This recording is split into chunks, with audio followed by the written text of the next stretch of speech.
Okay, today we're going to look at some more examples of the chain rule, and specifically notation, when do you use it, when you don't use it, and how it can be used in conjunction with other rules like the product rule, the quotient rule, trig functions, and so on. So let's look at the notation, and for a function f of g of x all prime, the chain rule states that it's f prime of g of x times g prime of x. Now this is just simply one way of expressing the chain rule. We can use Leibniz notation. Dy dx is simply the derivative of dy over du times du over dx. Again, the choice of notation is up to you, really. More common one in shorthand notation, if you have a function y equals u to the power of n, then the derivative dy dx, or y prime, is simply n u to the n minus 1 u prime. And again, this is often referred to as the general power rule, and it's a very easy way to remember the chain rule and how to use it. And it's the one I usually refer to most often. So when do we use the chain rule? Well, when you see something raised to a particular power, again, the general power rule, the chain rule has to be employed. Not always, of course, but for a problem like this, you've got a function f of x is equal to, say, some polynomial 1 minus 8x cubed to the power of 4. Now again, you can multiply this out 4 times, get a polynomial, differentiate, but that's an extremely long process. But if you notice, this is in this form here, y equals u to the power of n.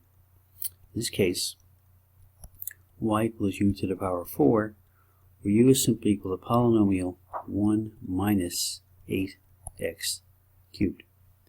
So the key to using the chain rule, or general power rule, is finding u and finding its derivative. So f prime of x is simply going to be 4, which is this number right here, 1 minus 8x cubed, which is u, to the power of n minus 1, which is simply 4 minus 1, which is 3, and it's the derivative of what's in that bracket, 1 minus 8x cubed prime. Now you could use, by the way, this Leibniz notation, 1 minus 8x cubed, and it's entirely up to you. Or you can simply write the answer. If you know what the derivative of this term is, write it out. That's perfectly okay. But I like to put an extra step so you can see it. So the derivative, again, continuing on,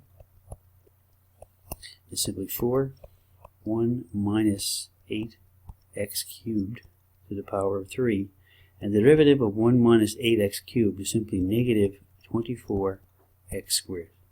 And that is a derivative. And really what you have to do now is simply simplify. And that's for some students make algebraic errors. It's pretty common. So the derivative, again, 4 times negative 24 is negative 96, I hope. X to the power 2. 1 minus 8x cubed, all to the power of 3. That is your solution. So that's an easy example of use of the chain rule, and especially with the u to the n. I should mention, by the way, that u prime here is simply this term right here. This is a very good way to remember. This is a good way to remember how to use the chain rule. Well, what happens when we have a trig function? Y equals sine of, say, root x. This is the same as y equals the sine of some function u. And again, we need to know the derivative of trig functions. And this derivative, y prime, is simply equal to cosine of u, u prime. Again, shorthand notation to remembering the chain rule and how to use it. So in this case, u is equal to root x. So y prime, or dy dx, is simply the cosine of root x times its derivative. That falls exactly into this rule right here. Now root x, by the way, prime, is x to the 1/2 prime, and that derivative, which is very common when you see, is 1/2 x to the negative 1/2, which I can rewrite as 1 over 2 x to the 1/2, or 1 over 2 root x. That is simply this term here.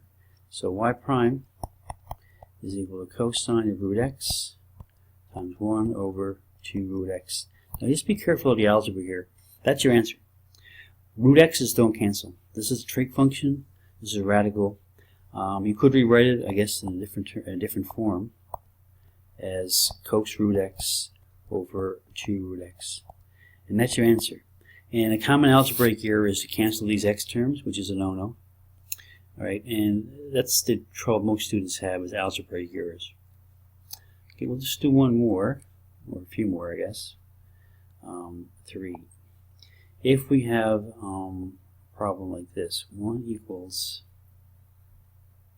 sine to the power of 3 of 1 plus 2x squared.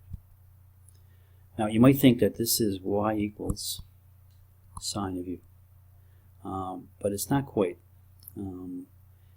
I can rewrite this equation as in this form here. It's sine 1 plus 2x squared all to the power of 3.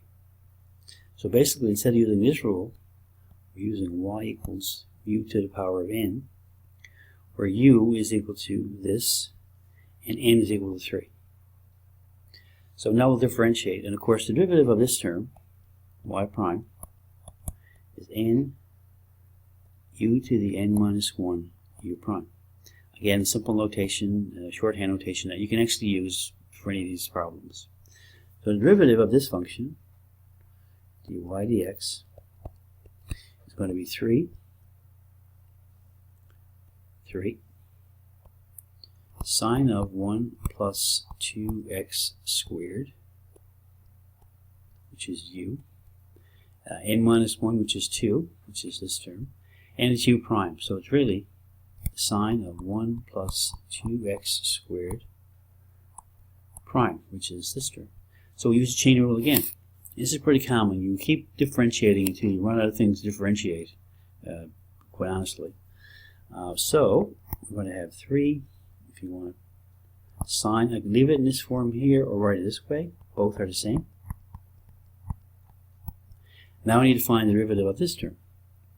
Of course, derivative of sine is cosine of 1 plus 2x squared. I need to find the derivative of this term, which is simply 1 plus 2x squared prime. Again, you can differentiate here right away to get 4x, but I'm putting out steps so you can see. So we keep differentiating. It's 3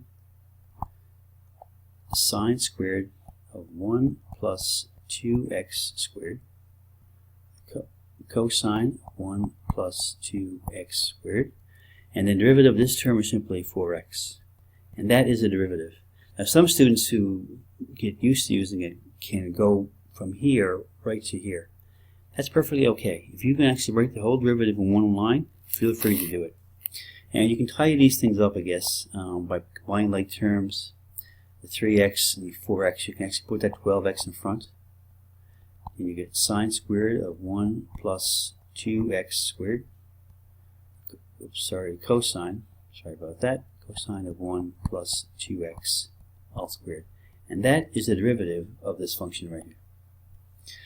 I'll post a few more videos today after 7 minutes. You're probably sick of me. And hopefully a couple of your assignment. But keep in mind that these rules here, shorthand notation, are good. And the most common mistake is algebraic. I'll address those later.